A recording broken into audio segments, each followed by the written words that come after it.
मद्य परवाना घोटाळ्यामध्ये अडकलेले दिल्लीचे माजी मुख्यमंत्री अरविंद केजरीवाल यांनी एक नवी खेळी खेळली आहे। न्यायाधीश बदलण्याचं अपील फेटाळल्यानंतर त्यांनी थेट त्याच न्यायमूर्ती स्वर्णकांता यांना पत्र लिहिलं आणि पत्रकार परिषद घेऊन आरोपांचा पाढाही वाचला। नेमकं काय झालंय बघूया हा स्पेशल रिपोर्ट। केंद्र सरकार में एक एजेंसी बनाई जाए जिसका नाम होगा लोकपाल।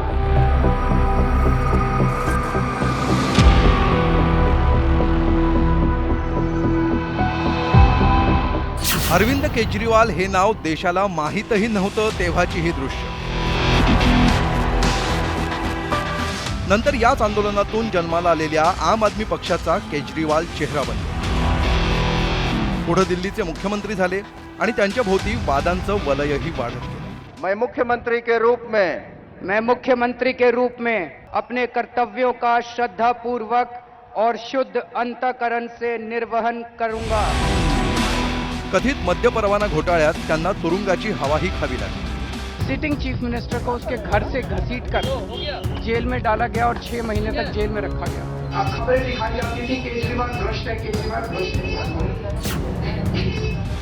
आता त्याच प्रकरणामध्ये दिल्ली हायकोर्टाच्या एका न्यायाधीशांवर केजरीवालांनी आक्षेप केला। आप सब जानते हैं कि मुझे एक झूठे केस में फंसाया गया, मुझे जेल भेज दिया गया, हमें कई महीने जेल में रखा, पर आखिरकार सच की जीत हुई। 27 फरवरी को अदालत ने मुझे पूरी तरह निर्दोष घोषित कर दिया। कोर्ट ने कहा केजरीवाल निर्दोष है। मैं जस्टिस स्वर्णकांता जी का भी बहुत सम्मान करता हूं।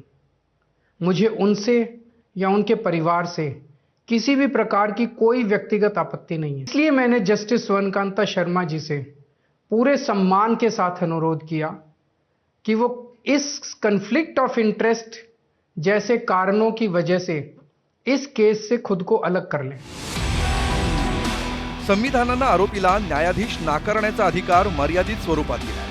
न्यायाधीश पक्षपात करत असल्याची रास्त शंका असल्यास किंवा त्याचे खटल्यात हितसंबंध गुंतले असल्यास आरोपी अपील करू शकतात। सदर न्यायाधीशाचा या प्रकरणाशी पूर्वीचा काही संबंध असेल तरी अशी विनंती आरोपीला करता येते। मात्र आरोपीला न्यायाधीश निवडण्याचा अधिकार नसतो। शिवाय निकाल प्रतिकूल जाईल अशी भीती व्यक्त करणं पुरेसं नसतं तर ते सिद्ध करावं लागतं। एखाद्या खटल्यातून अंग काढून घेण्याचा अधिकार हा पूर्णतः न्यायाधीशांचा असतो। दिल्ली हायकोर्टाच्या न्यायाधीश स्वर्णकांता शर्मा यांच्या न्यायालयात आपल्याला न्याय मिळणार नाही असं केजरीवाल यांना वाटतं। त्यामुळं न्यायाधीश शर्मा यांनी या खटल्यातून आपलं अंग काढून घ्यावं यासाठी केजरीवाल यांनी अपील केलं होतं। मात्र कॉन्फ्लिक्ट ऑफ इंटरेस्टचे पुरेसे पुरावे केजरीवाल यांनी दिले नसल्याचं सांगत न्यायाधीश शर्मा यांनी हे अपील फेटाळलं।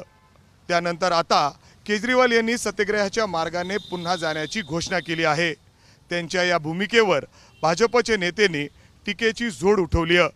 अब मैंने फैसला किया है कि मैं इस केस में जस्टिस स्वर्णकांता जी के कोर्ट में ना तो स्वयं पेश होऊंगा और ना ही मेरी तरफ से कोई वकील पैरवी करेगा। जस्टिस स्वर्णकांता जी जो भी फैसला सुनाएंगे उस पर समय आने पर मेरे जो भी कानूनी अधिकार हैं जैसे सुप्रीम कोर्ट में चुनौती देना आदि वो सभी कदम लेने के लिए मैं स्वतंत्र हूं। ये बात आज मैंने एक पत्र लिखकर जस्टिस स्वर्णकांता जी को भी सूचित कर दिया है।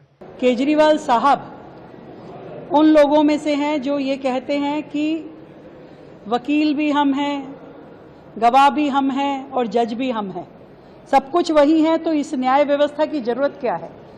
हमेशा न्याय व्यवस्था पे प्रश्न चिन्ह लगाना, संवैधानिक संस्थाओं को गाली देना, यही इनका वर्क कल्चर है और यही इनकी मानसिकता बन गई है। दिल्ली हायकोर्टात बार असोसिएशनच्या उपाध्यक्षांनीही केजरीवालांची भूमिका अयोग्य असल्याचं म्हटलंय। I believe that this is not correct. It is politicizing the entire issue. See, the judgment has come. If you don't agree with the judgment, you have a right, you have a remedy to go and appeal or revision or as the case may be. विशेष म्हणजे न्यायमूर्ती स्वर्णकांता यांनी appeal फेटाळल्यानंतर त्या विरोधात दाद मागण्याऐवजी पत्रकार परिषद घेण्यावर ज्येष्ठ वकिलांनी टीका केली आहे।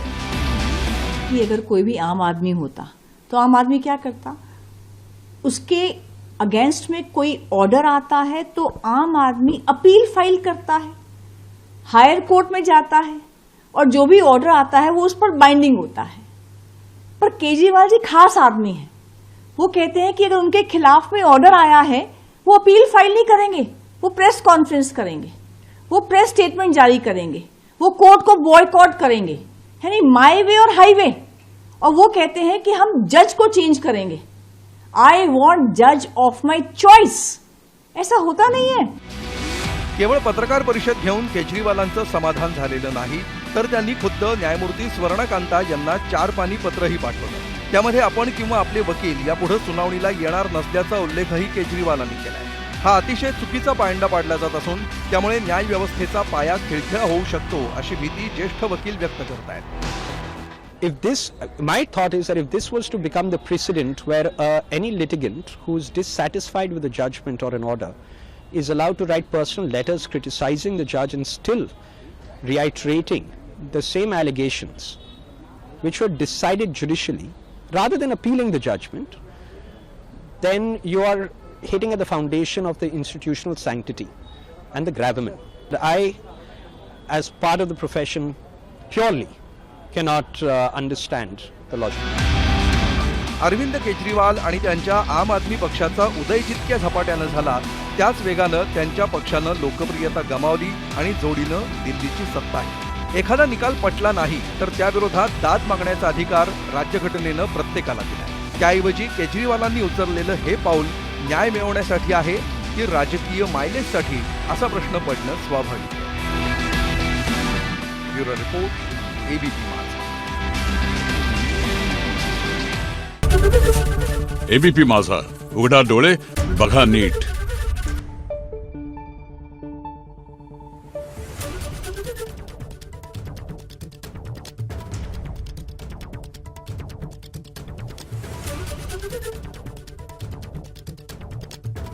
Thank you.